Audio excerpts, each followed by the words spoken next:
Hola, ¿qué tal? Aquí va el segundo vídeo de la unidad 11 con la que terminaríamos todo esto. Después os mandaría un vídeo con dos ejercicios de ejemplo, ¿vale? Bien, lo primero, una vez visto lo que ocurre con las transformaciones relativistas, es decir, ese límite que teníamos en la física clásica, que era el de la relatividad cuando los objetos viajan a una velocidad muy elevada, ahora vamos a ver el otro límite que habíamos impuesto a la física clásica, que era el de los objetos muy, muy pequeños, ¿vale? En ese caso, ahí tenemos que mirar partículas muy pequeñas. Y ahí es cuando empezamos a estudiar qué ocurre con la revolución cuántica, como dice el enunciado del índice, ¿vale? Es decir, miramos partículas muy pequeñas, esas partículas vemos que se mueven rápidamente y también tienen unas propiedades que no se ajustan exactamente a la física clásica, y entre ellas tenemos la teoría de Planck. ¿Qué dice la teoría de Planck? Planck comprueba que la energía que emiten determinadas ondas luminosas, está encerrada en unos paquetes constantes de energía, es decir, puede ser un paquete de energía, dos paquetes de energía, tres paquetes de energía, cuatro paquetes de energía. La energía no tiene un valor continuo, no puede valer cualquier número del espectro de energía, ¿vale? Esos son los que llamamos cuantos de luz, esa es la energía. Esa hipótesis de Planck se refleja en la expresión E es igual a h por f, siendo f la frecuencia, que ya vimos el año pasado cuando hablábamos de las ondas luminosas del espectro electromagnético y decíamos que la energía se emitía en el espectro electromagnético siempre siguiendo el valor de la constante de Planck, h, por una frecuencia, la frecuencia de cada longitud de onda luminosa. No cualquier valor, sino uno que tiene que ver con la longitud de onda, o sea, con la onda, mejor dicho, con la frecuencia de la onda que estamos emitiendo, ¿vale? Entonces, la energía, según Planck, siempre tiene que tener esta proporción. Sabemos que h es la constante de Planck. Bien, perdonad la interrupción, chicos. Estábamos diciendo que la constante de Planck tiene este valor, 6,62 por 10 a la menos 34 julios por hercios, o julio por segundo, también puede aparecer. Recordad que los hercios es segundo a la menos 1, por tanto también puede aparecer así, como julio por segundo, ya que él está en el denominador, ¿vale? Y lo que nos está diciendo es eso, que la energía se emite en formas discontinuas, en paquetes que son discontinuos de cantidad de energía, ¿vale? Que no es un continuo y se va emitiendo cualquier valor de la energía, no cualquiera, sino la frecuencia, cualquier número, por la constante de Planck. Paquetes que tienen que ver, que son proporcionales a esta constante. Bien, vamos al siguiente efecto que vamos a estudiar. En ese límite de la física clásica del que hablábamos antes, de los objetos que se mueven a mucha velocidad o los objetos que son muy pequeños, estamos ahora en la parte de los objetos muy pequeños, de la física cuántica. Partículas subatómicas, objetos muy pequeños, pero que también pueden moverse a velocidades elevadas comparadas con su tamaño. Y eso es lo que nos ocurre con el efecto fotoeléctrico. ¿Qué ocurre en el efecto fotoeléctrico?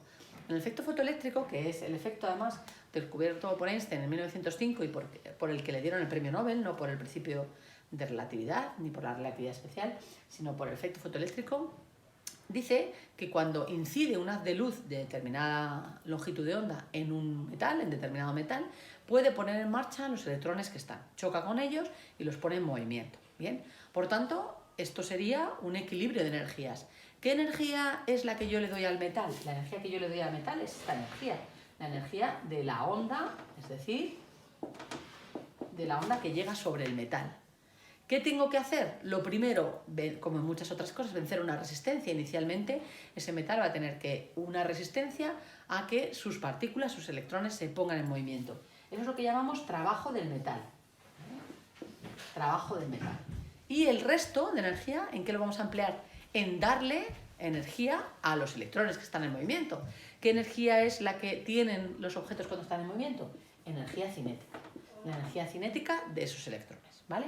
Por tanto, como os decía, la energía de la onda será la energía inicial o el trabajo inicial del electrón, también decimos que es la frecuencia umbral o longitud de umbral, pueden ser las dos, y la energía cinética es un medio de la masa del electrón por la velocidad al cuadrado. Cuidado porque a veces en los enunciados nos pueden dar, en lugar de frecuencias, frecuencia umbral o frecuencia de la onda, nos pueden dar longitudes de onda, recordad siempre la equivalencia, ¿de acuerdo? C es igual a lambda por F.